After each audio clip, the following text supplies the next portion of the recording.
Well, God convicted me one day, and I was in a space of thinking that I got it all figured out. And I'm like, all right, well, I got all this stuff figured out. I'm rolling in the software game. I'm doing this and I'm doing that. And then one day I'm at a baseball game for my son here, and I ruptured my Achilles. Severely ruptured my Achilles. And at the time, Dave, I am in the gym 5 days a week. I'm throwing all these pounds. I'm in the best physical shape of my life. No problems. But I'm out here coaching a free Pee Wee League baseball game, and I ruptured my Achilles. And that was God's way of sitting me down. Well, I went through it, and I was actually pretty pissed at God about it. I'm like, why would you do this right now? I'm growing my business. Everything's going the way that I need to go. But he needed to sit me down. Literally sit you down. Literally sit me down. And while I'm there, and I'm like, well, why am I here? And I've never heard God as clear as I did. He said, I need to use you. And I'm like, all right, well, this is pretty weird. Use me to do what? And that's when I got the very clear vision of Phusion AI.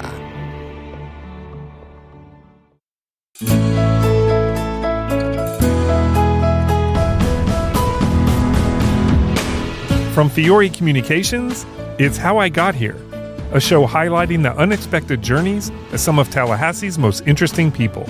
Everybody has a story worth telling, and I'm grateful we get to share a few of them with you. I'm Dave Fiore, and in this episode, I speak with Jabari Allen, founder of Phusion AI, a Tallahassee-based tech company helping small businesses put artificial intelligence to work in practical, meaningful ways. Jabari grew up in Perry, Florida, navigating racism in a divided small town, being the smart kid on the bus who learned early that standing out can cut both ways. He had a gift for words, a photographic memory, and an entrepreneurial instinct he couldn't quite explain. Music gave him a voice, and a professor at FSU's Jim Moran College of Entrepreneurship gave him something he had never had before, someone who truly believed in him. These days, Phusion AI is an Anthropic and NVIDIA partner, bringing serious technology to local businesses that would not otherwise have access to it. Jabari will tell you that God has opened every door, and that he continues to walk in faith right through them. We talk about opportunity, community, and what it really means to build something bigger than yourself. We started our conversation talking about how Jabari would describe himself. I'm a man of God. God has brought me a very long ways, kept me in times that I didn't know, and loved me when I didn't love myself. I'm a father, as you can tell. I hold my children very dearly, and I am a nerd. I do a lot of technology things because that's I am immersed in technology. I've always been that way. Kid, I used to watch MacGyver, and Inspector Gadget was my favorite cartoon. I used to get in trouble for taking my mom's radio apart and making things out of it and trying to put it back together before she got off of work. Sometimes it worked, sometimes it didn't. It's easier to take things apart than to put them back together. Yeah, it is. And I learned that the hard way. So, and then I would just say I have a compassion for our community. I love being able to help people and to pour into people, especially in the I'm from Perry, Florida, so about 50 minutes southeast of the Capitol. I always tell people, you know what a Capitol building is? Take that road straight for 50 minutes. You'll land in the heart of my hometown. You can't miss it. And so just a real passion for people. Okay. All right. You mentioned you were born in Perry. Yep. But you grew up, in your bio, it says you grew up in North Florida. So did you move around some, or were you in Perry most of the time, or what was going on there? So I was in Perry most of my life. Tallahassee was the big city for us. So as you know, we didn't have a mall, and for years we didn't have like any big stores, like big box stores. So we would drive to Tallahassee a lot. I played sports in Tallahassee as a youth. And so I kind of talk about North Florida, but for the most part, it was good old Taylor County. Okay, Perry. So you talk about stores. I assume you know about the Fair store. Yeah. Downtown, because I've had Marcia Dahl on the podcast before, and it was her family that started, and I think still runs the store there in downtown, right? Absolutely. That's where our school shoes came from all the way up until high school, I think. Really? Yeah. So it's kind of a general store. You could pretty much get anything there, right? Yeah, it's more like a clothing boutique store, but you can get like, I don't know if you're familiar with like Dickies, but we used to get work clothes. Yeah. Yep, we used to get the Dickies, and we turned those work clothes into fashionable school outfits. But yeah, for many years, all of our baseball cleats and tennis shoes and all the things came from the Fair store. Nice. Okay. Well, I love that connection there. All right, so talk about life there. What, growing up in a rural town with the paper. I just know Perry about the paper mill. Yep. Or I know it's not there anymore, but what was life in Perry like? Well, as you probably know, or a lot of people don't know this, Perry, Taylor County, Perry, Florida is, if you go to the old Capitol, not the new Capitol, but the old Capitol, the first recorded lynching in the state of Florida happened in Perry, Florida. Oh. And so there is that obvious divide of cultures, of racism, of being split. It's basically two different worlds until you go to school or the grocery store.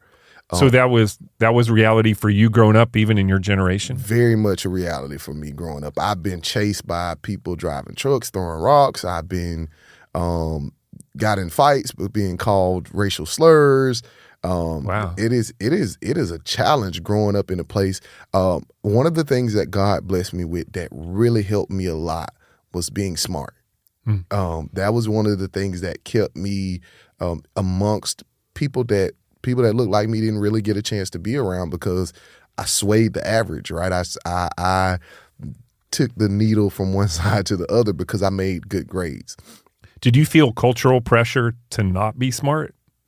Absolutely, especially in my younger days. I can remember being in like elementary school, and fun fact, I didn't make my first B until my sophomore year in college. And I panicked. That's pretty good. Yeah, it was a pretty crazy story. Yeah. I'll tell you about it later. But I remember being in elementary school, and as you can imagine, I come from a single family home. I have a mom who worked really, really hard to take care of me and my brother. And I got on the bus in the projects, and then I get to school, and then I get to go into gifted. And so none of the other kids that got on the bus with me or my friends or neighbors were going into the classes that I was going into.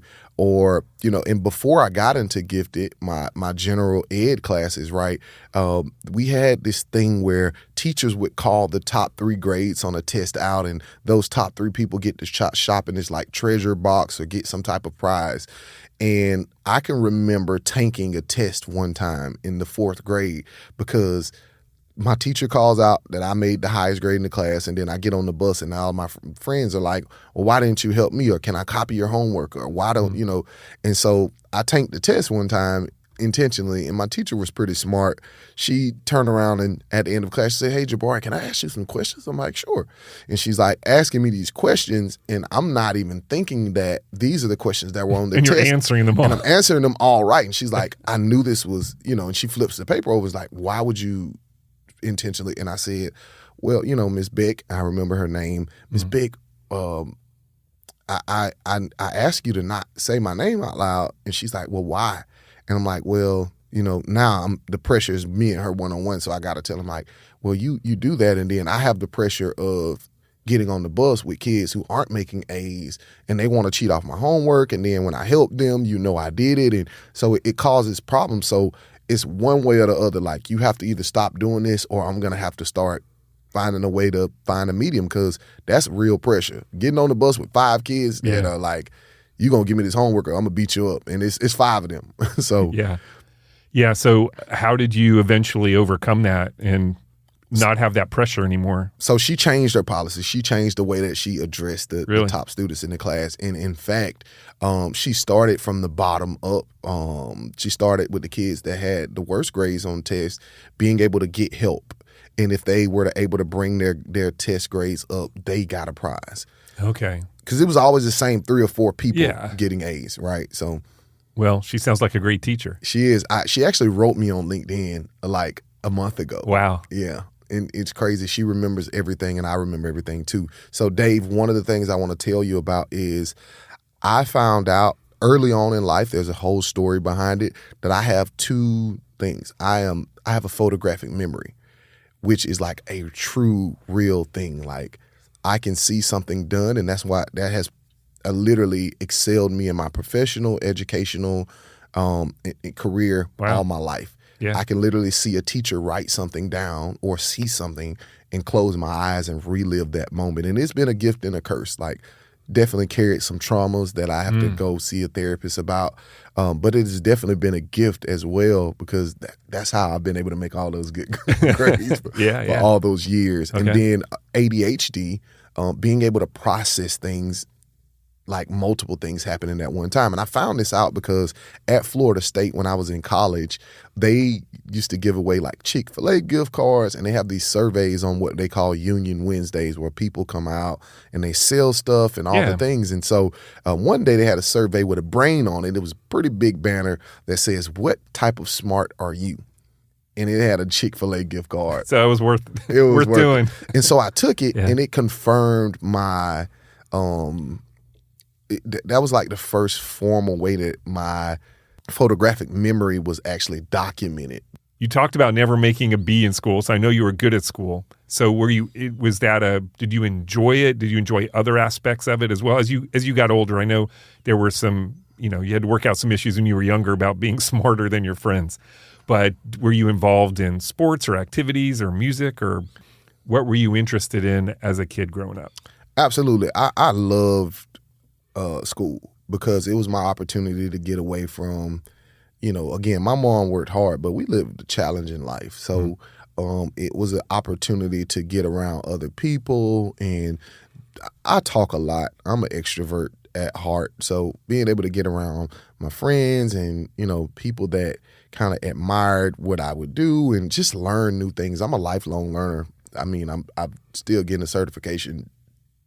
Hopefully I'll be done by the end of the day. Oh, wow. But I'm a lifelong learner, so I really did enjoy it. And then I'm a competitor. So I grew up in a neighborhood. I have one older brother that I grew up with in the house. So on my mom's side, she had me and my older brother, and he was born with the basketball in his hand. And so I didn't necessarily love it because I was a nerd, but being competitive with my older brother made me learn how to play basketball. And so and just being a kid in the community, we played football and all the different sports. So yeah, I absolutely loved it. And then as I got older, pretty much like graduating high school into college, I found that I had a crazy play with words and started I got my first job. I think I was 16 years old, got a part-time job at McDonald's, which I worked for one day. Not for you. Because on the day that I got it, some people that knew that I was good with making rhymes. And this all happened, basketball, riding back from a trip out of town, from playing basketball on the back of the bus. The guys are clowning around and slapping on the window with a pencil and making beats. And, we used to do the shabuya, shabuya thing. And I was really good at it. And so those guys knew I could rap. And then one day I'm working at McDonald's, and this was back before, cell phones were what they are today. We had those snake Nokia looking phones. Right. And I get a message saying, "Hey, did you know that they were having a rap battle at the Boys and Girls Club dance tonight?" And I'm like, first of all, nobody told me the Boys and Girls Club was having a dance. And second of all, what do you mean rap battle? And they're like, "Oh yeah, she's giving away a $500 prize to the winner." And I'm like, okay, well, there's no way. This is like 2000 and maybe 2004. And so I'm like, there's no way I'm not going to do this. And I'm at work. And so I'm like, I got to figure out a way to get out of this. And so I called my mom. I'm like, "Hey mom, this lady's having a rap battle and I can win $500. And she's like, "If you leave that job, you going to get your butt whooped." But I know my mom. If I win those $500, she's not going to be thinking about me. So I literally had one of my friends come pick me up. I left and told the lady I was going on lunch break, and I never showed back up. And I got to the rap battle, and I won. Wow. And those guys were way older than me, but I won. And that was kind of my first real stamp of like, oh, this guy can actually. So is this in like an 8 Mile situation? Yeah. With like people cheering and were you going at each other like back and forth? We were going at each other back and forth. And the guy who I actually beat was my like second or third cousin. But he was known for being a rapper. Him and his friends were kind of like the bad guys at the school. Like, okay, they were pretty tough kids. And everybody was kind of afraid of this guy at the time. And so there was a whole situation about him and his girlfriend getting, him and another kid getting a fight over his girlfriend. And it was a big deal at the school. Like everybody was anticipating them fighting that weekend at the football game. And so I brought that up during the rap. That took some guts. It took some guts, but I'm like, this is my cousin. He maybe he won't smack me. That wasn't true. He was like, you owe me $50 for embarrassing me. He was really embarrassed. He did not get his $50, and I ran from him for about 2 weeks until my mom found out, and she called his mom, like, listen, if he fights my son, we're gonna have some trouble. But anyways, I won that rap battle. Nice. And that was the first stamp of, you know what, this guy can rap. We got to get him around in the studio, and so that kind of birthed my rapping. Well, let's talk about that. What did that lead to? What did you do next in your music career? I actually won about 3 or 4 more rap competitions after that. That actually was the spark of people saying, "Wow, you know, this rap thing actually drew a lot of people out." It was actually quite a few people there to see it, and it's entertaining, right? Especially when you're throwing out humorous jabs that are personal. And so I won a few of those rap competitions after that. And then I graduate high school, and then I come to college, and then my best friends got into beat making.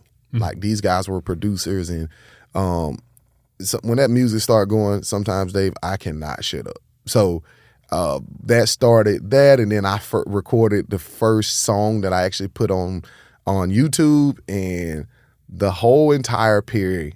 And it was about, you know, representing different neighborhoods in our city. So I shouted out every neighborhood in our city. And I was getting so many phone calls and text messages like, we heard you on the radio. Well, the truth is, there was these guys that made that song before I did. And so I just remixed their song. Okay. Basically like a cover, but I put my own words on it. Yeah. And when it came to Perry, I was the man. And so then I recorded my first actual CD. I actually have a copy of it down now. It was called Rent Past Due was the name of it. And that really stapled me in Perry as the guy who represents Perry in music. Okay. Are you still doing any music now? No, I don't. But that led me to start taking music a little bit serious. And at the time, I was involved in all kinds of stuff. I had a guy fly from... I think he's from Nashville, but he came to Tallahassee, and he offered me a record deal. Wow. He put a large amount of money on the table, and at the time, I was involved in things that allowed me to have a large amount of money. I'm like, listen, dude, this isn't enough money for me to sign my life over. I'm not interested. But it kind of like was cool to know that like somebody's listening. Yeah. Like, this is serious. But I had been spending a lot of money in the music, like going to Atlanta and recording, and it was all the things. Like, it was a big deal. And I had quite a few, like, I recorded high quality music videos. It was all on YouTube. I got some at Florida State. Like, it was a big deal. I just never loved it. I didn't love it enough to be like, oh, I'm going to dedicate my life to this. And we'll be right back. How I Got Here is sponsored by Barano Heating and Air Conditioning in Tallahassee. I've been friends with Patrick Barano since we met in a chamber leads group about 15 years ago. I'll admit that I pursued him pretty hard to be his marketing firm and eventually won him over. And the reason I wanted to work with him is that I was already a customer and I knew what kind of company he and his father before him had built. He cares about his customers, he cares about his team, and he cares about this community. I've experienced Barano Heating and Air when they installed a complete system replacement a few years ago, and I enjoy peace of mind and same-day service with my Total Comfort Service Agreement. I've also been behind the scenes at their office and seen firsthand the true character of this company. And that's why we're so proud to represent them. To learn more or to schedule an appointment online anytime, visit baranoac.com. They really always will be there for you. And now back to the show. You've described yourself as having an entrepreneurial spirit, even in mindset, even from an early age. So where did that come from, and where, how did that get things rolling for you? This is something that I found out maybe about 2 years ago. I always wondered why I had this entrepreneurial spirit and what made me want to, be this way. So I actually got a degree from Florida State from the JMI Institute of Global Entrepreneurship. I love representing that school. Love JMI. Love JMI. Well, my father's side of it, my father didn't raise me, right? I'm from a small town. My father didn't raise me. But what I found out is that my father's mom's, so my grandmother's grandfather, so it's like great-great-great-grandfather, was the first black man in Perry, Florida to own a pharmacy and a barber shop and a gas station. And so he was a barber by trade, so he owned his shop that he did barbering, but he owned all these different buildings that other entrepreneurs were in. And he also owned a lot of like real estate, so homes and houses. And so he was an entrepreneur. And I obviously never met this guy, but some type of way, this was my real understanding of how strong DNA is, because his DNA had to have, because I don't have any of that from the people that raised me. Like, they're all working class people, just worked jobs, went home. I was never inspired or told that, hey, look, you can own your own business, any of that. It was just that natural something inside of me saying, hey, one day I want to own my own company. And I started early selling T-shirts at school that I would draw on. So I used to draw like SpongeBob or different cartoon characters on T-shirts and sell them, selling candy.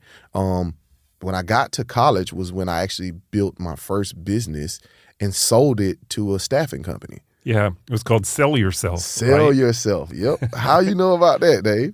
Found it, man. Do some research before we get started. So, so that was, you were helping young people with resumes and interview skills and stuff, right? Yep, to help and them? LinkedIn profile. So when we started college, the first day of business school at that was Rovetta. That was before we got Florida State got this fancy new building. Sure. We were at the college Rovetta Business School, and the first day of class, the teacher asked, "Who in here has a resume?" And it's about 60 kids in this class. About 8 of us raised our hand. And then he says, "Well, who has a LinkedIn?" About 3 people raised their hand. And then I think he was kind of surprised, this young kid with baller shorts and dreads. I used to have long hair back then. He was surprised that I had both a LinkedIn and a resume. So he's like, "Jabbar, you have a LinkedIn?" I'm like, "Yeah." And he pulls it up. He's like, "Actually, this is pretty good. Where'd you learn this?" And I was like, well, all my life, I usually hung around older people. Mm-hmm. And so there was this librarian back in, this guy, I don't even think he was a librarian, but he used to be at the library every day in Perry.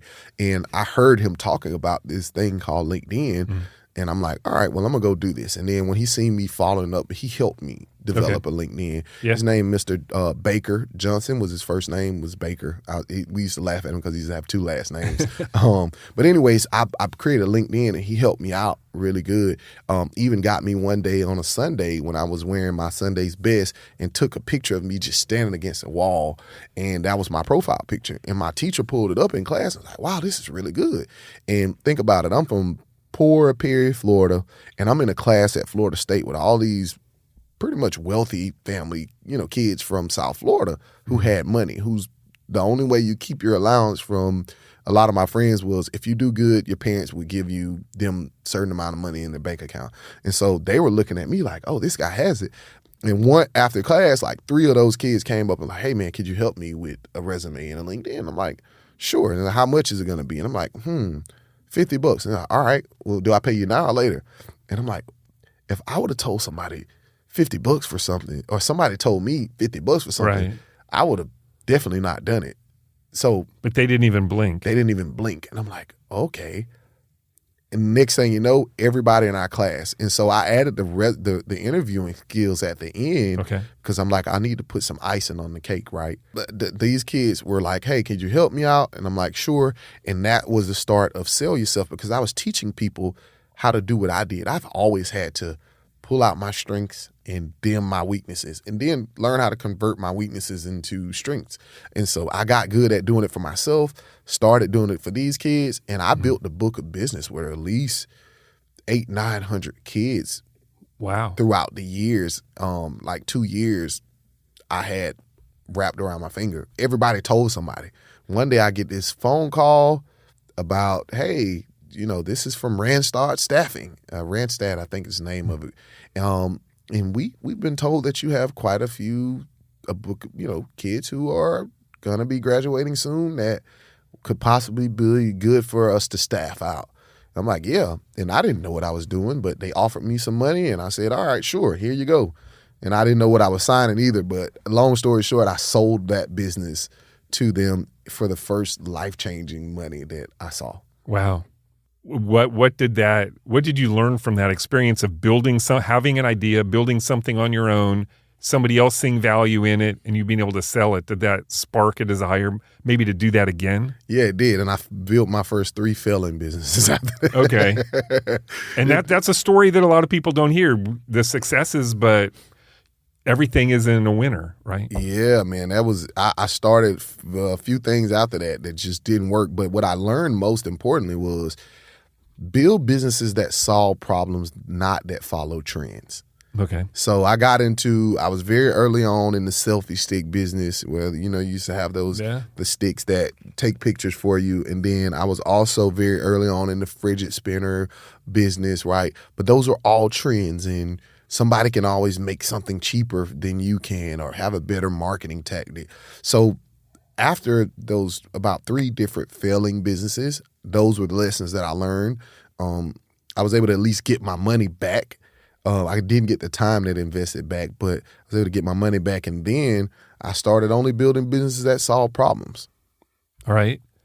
And I assume that's what led in 2016 to launching Business Automation Pros. Yes, sir. Right. So what problem did you see there, and what was your idea for solving it? Well, I worked for a company fresh out of college that was helping municipalities go paperless, long story short. Mm-hmm. And I'm like, oh, wow, this is beautiful. And I excelled really well at the company, did my whatever I could to help them win. But I always had in the back of my head, how would this look on the consumer side, right?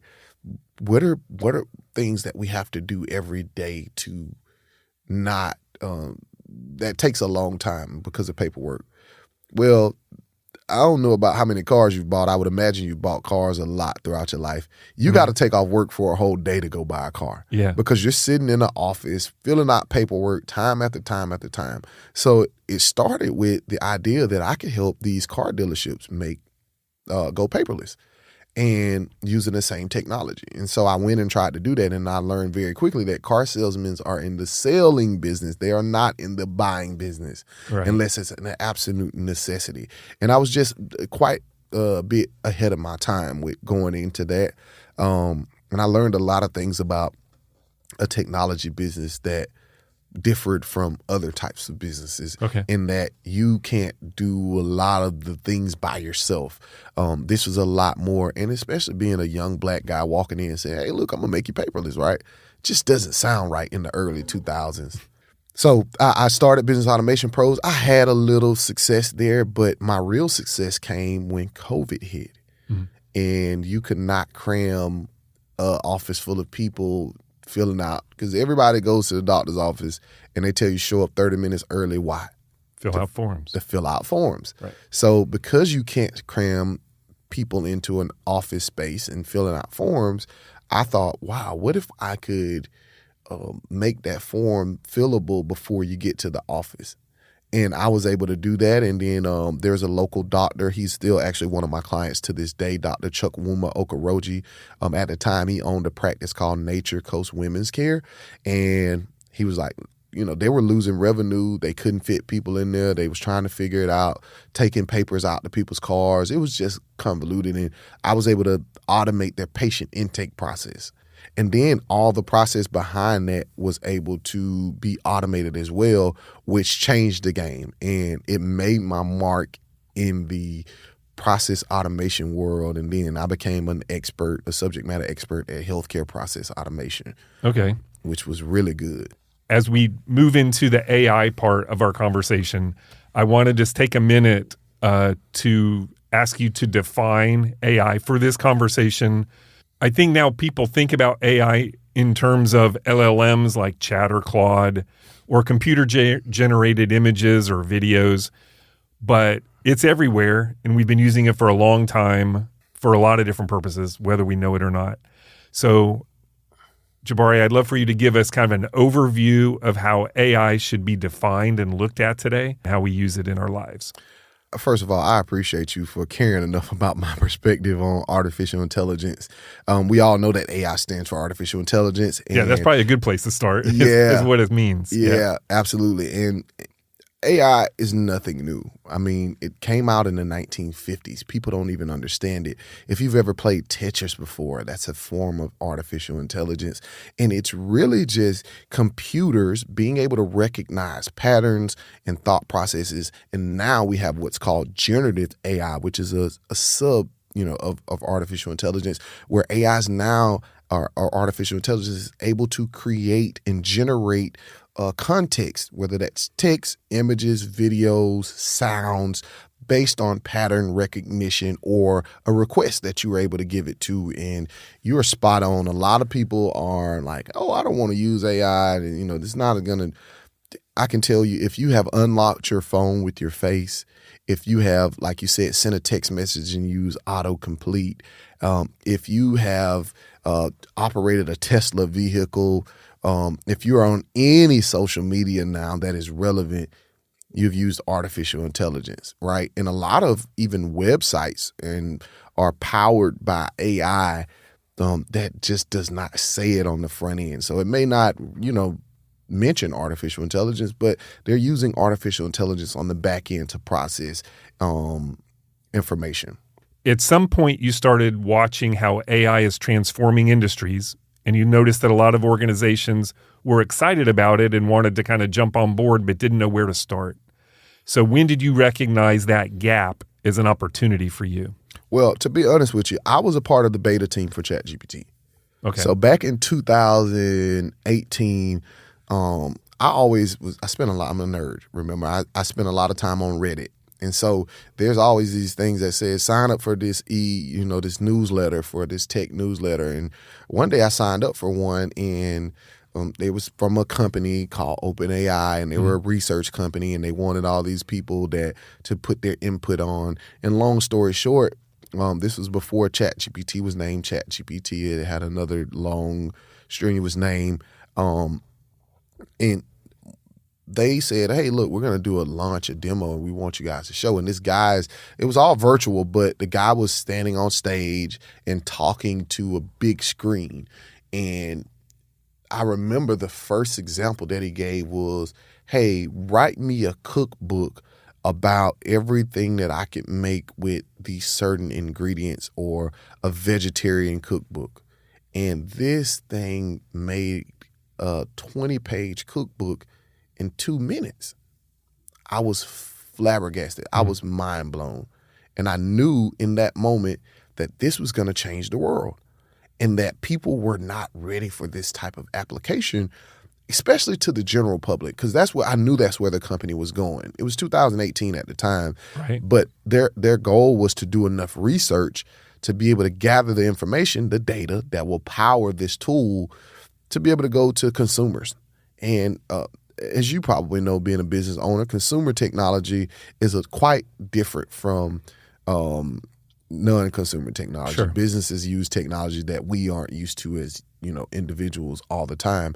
But I knew at that moment that there was going to be an opportunity there. But before I started doing anything or like trying to create a business, I said, you know what? I'm going to go and learn as much as I can about this. And that sparked the journey of me just learning. And, whatever was available, I went and read the books. I went and done just research, because I couldn't really apply anything because, first of all, I'd never been on an NDA and things so deep in my life. I was worried. As being part of that? Yeah, being part of that. It was like, these people listen to my phone calls. If they have technology that could write an ebook in 10 seconds, they could definitely, find out if I'm talking to somebody. So I was very, aware of to not share that information, but it was certainly an amazing time to do the research. And being a small business owner at the time, I knew that, the best application of this, I've never been a B2C guy, was always going to be from business to business and right. teaching them about this type of technology. And you can't ignore it if you see it. So me telling you about it sounds like I'm a crazy guy. But if I could get in front of you and show you, that would be a different ball game. And so that is kind of where my thought process is how do we, he gave other examples of writing emails and doing different things that apply to businesses that I'm like, if I do this, then I'm going to be able to, just deploy it to businesses. And so that was the thought process that kind of sparked the interest in artificial intelligence as we know it. And it just continued to grow from there. Okay. And is that what directly led to you deciding to step out and start your own business with Phusion AI? So I don't know how much you let me talk about God, but... No, I want you to talk about God as much as you want to. Well, God convicted me one day, and I was in a space of thinking that I got it all figured out. And I'm like, all right, well, I got all this stuff figured out. I know I'm rolling in the software game. I'm doing this and I'm doing that. And then one day I'm at a baseball game for my son here, and I ruptured my Achilles, severely ruptured my Achilles. And at the time, Dave, I am in the gym 5 days a week. I'm throwing all these pounds. I'm in the best physical shape of my life. No problems. But I'm out here coaching a free Pee Wee League baseball game, and I ruptured my Achilles. And that was God's way of sitting me down. Well, I went through it, and I was actually pretty pissed at God about it. I'm like, why would you do this right now? I'm growing my business. Everything's going the way that I need to go. But he needed to sit me down. Literally sit you down. Literally sit me down. And while I'm there, and I'm like, well, why am I here?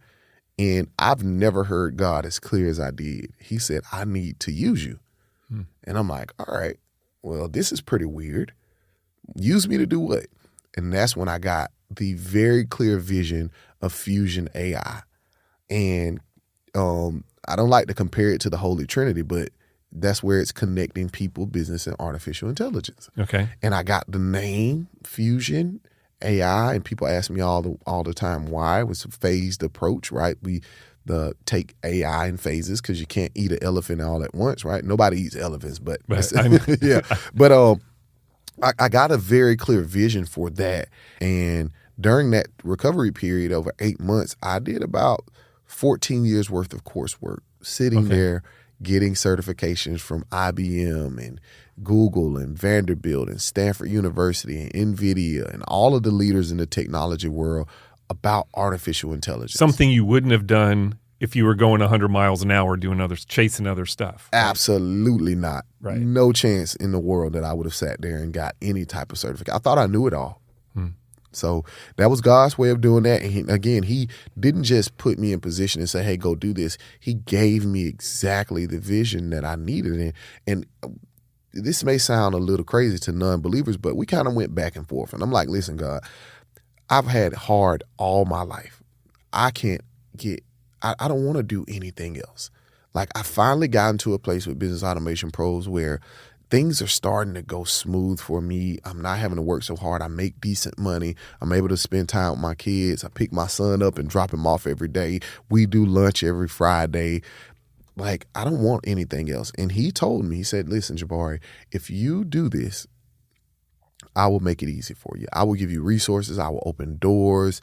I will do things that will blow your mind. I'm like, all right. It wasn't even an hour later.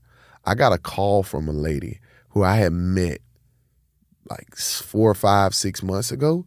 And she says, hey, me and you met at a conference a while back, and I thought about you. I have some money left over in my budget that I got to spend in the next 2 days. And I want you to do a technology talk, like a lunch and learn type of thing, and it can even be virtual.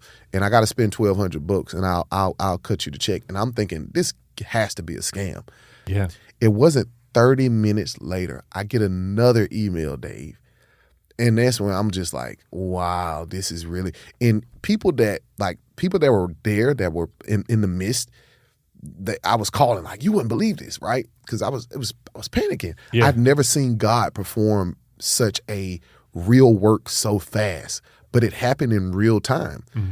He opened doors. He has poured resources. People can't believe. And I was talking to our friend Jim Hunt. Thank you so much, Jim, for being such an amazing person. And Jim is how we met. So Jim is an advisor to me. He does really good work and just is such a man of God.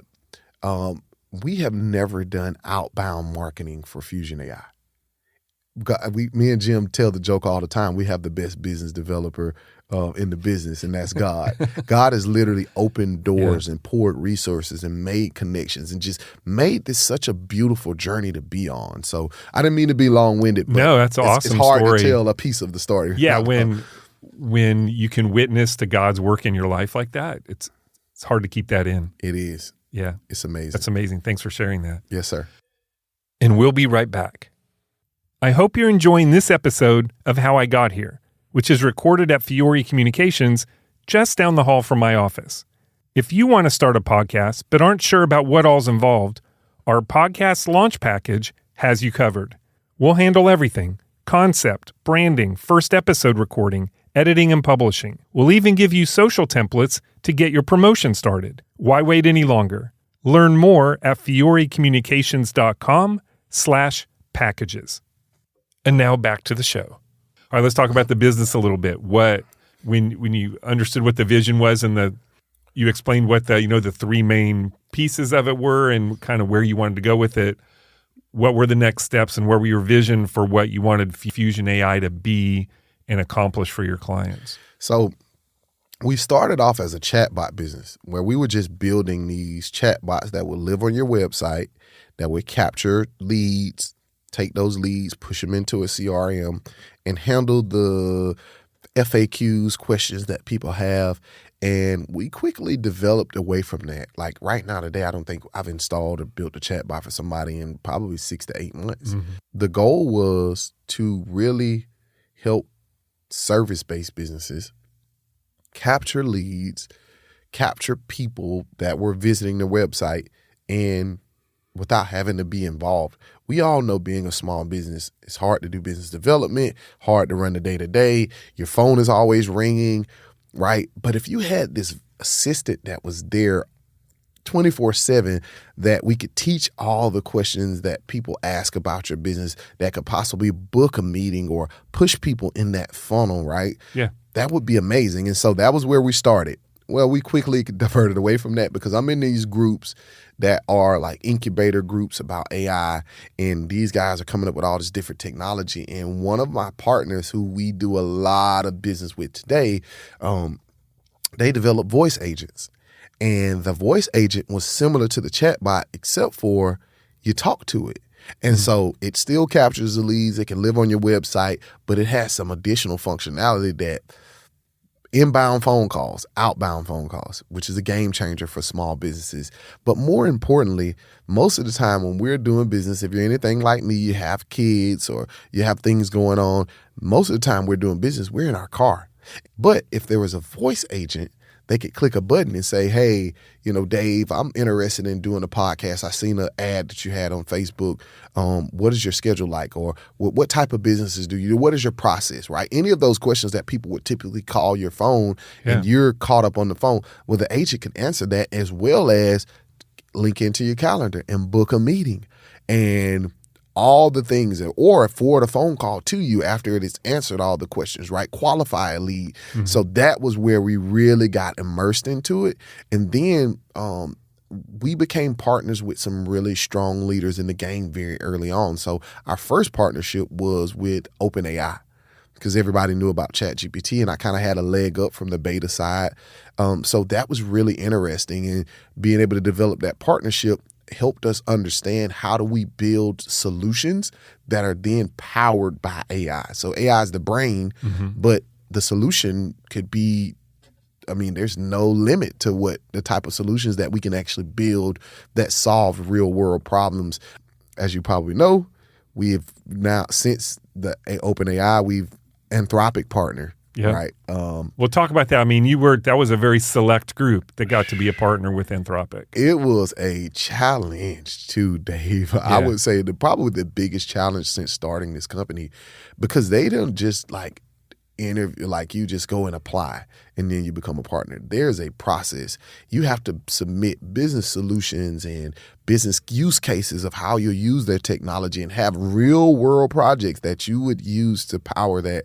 And how we look at it at Phusion AI is if we create the partnerships with these big guys, we can then bring that technology, that access to those larger companies, those experts, to the businesses in our communities. Mm-hmm. That's what we're thinking about. How do we help connect the dots? Because if you, just sheer thought, would a multi-trillion or billion-dollar company come to Tallahassee looking for people to do business with? Yeah. Absolutely not. Right. It's not going to happen. So creating those partnerships allows us to fuel that, right? And that's the thought process behind it. That's amazing. And how's that?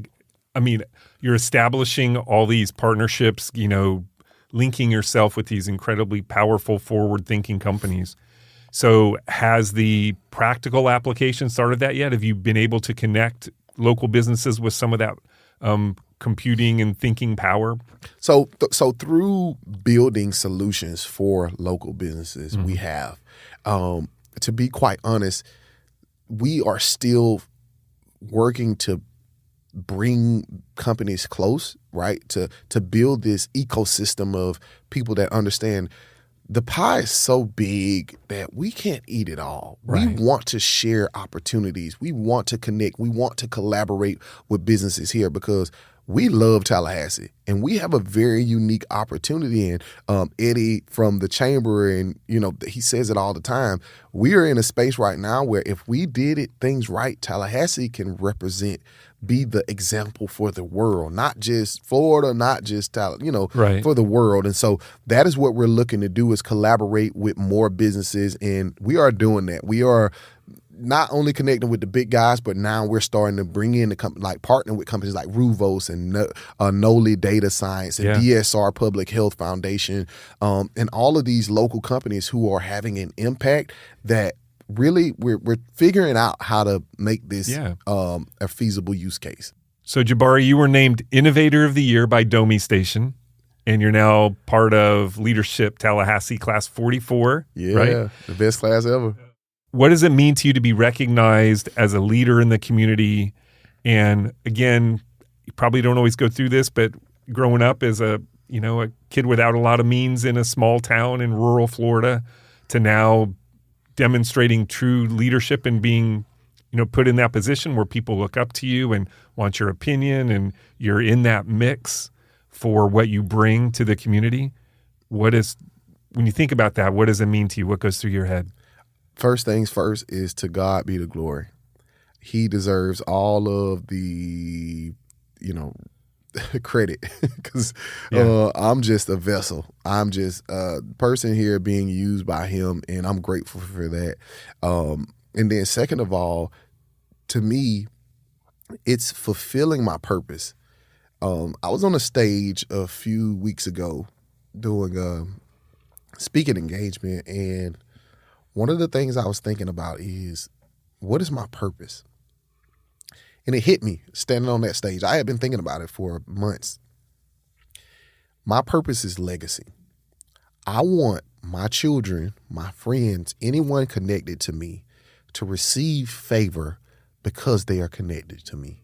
I want to do work so good here in this earth that because my son is my son, when he walks into a room and they say, "Oh, you're Alan?" "Yeah, my dad was Jabari." "Oh, don't worry about it. You get to sit over here." "Oh, you know Jabari Allen?" "Yeah, I do." "All right, you get the, favor, true favor." And being able to be recognized by the masses, the people, the organizations, the community says that I'm doing something right. And God done something right by choosing me, and I'm grateful for that. I've never been in this position. I did pray for this, but who knew it would come like a rushing wind? But it just shows how gracious and merciful God is, that he would choose a kid like me to be the person that gets the honor of leading such a group of amazing people. And I would not be here without the team at Phusion AI. I really have some really good people around me, really good advisors, really good mentors. And I'm just grateful. That's what I hear when that's the first thing that comes to mind is I'm grateful for all the opportunities and everything that's to come. Right. I think we're just getting started. Yeah. That's great. All right, Jabari, looking back, what is the one thing or person that most changed the trajectory of your life to this point? I would have to say this little boy sitting next to me. Landon Allen is by far the person that has changed my life the most.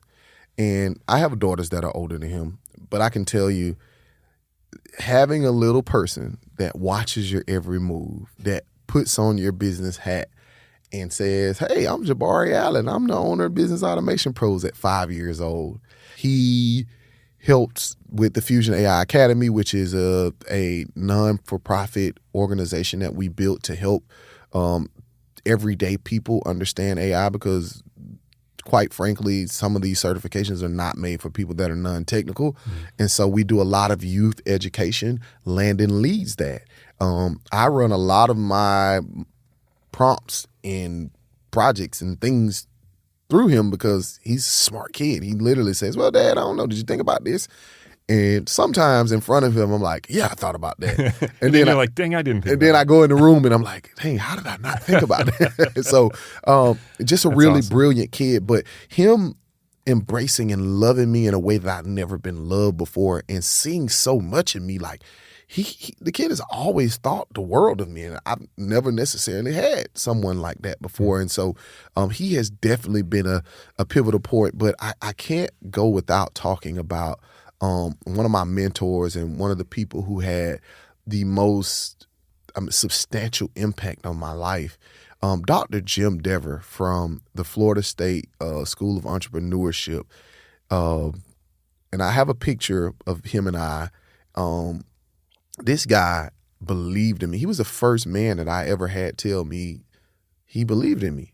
And I was, 19, 20 years old, getting ready to graduate college.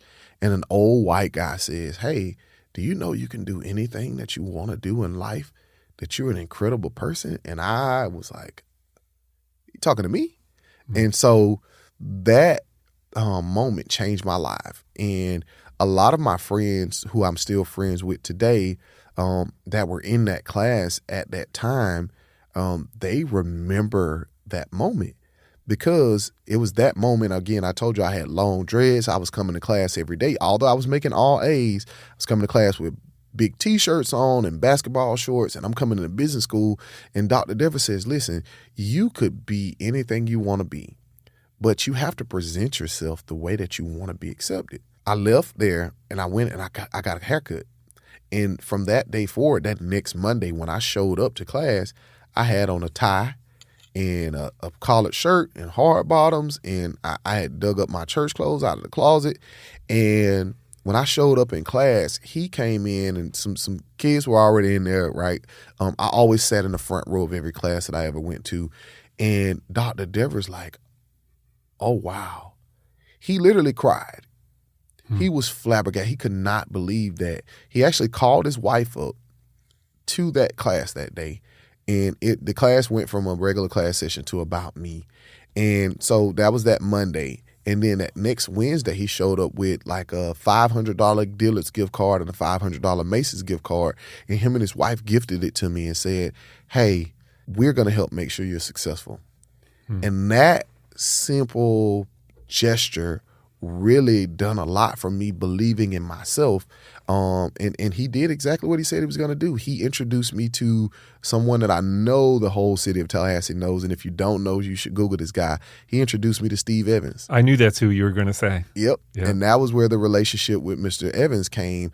And Mr. Evans is the reason that I got my first job fresh out of college. I graduated in May. I had a job in June.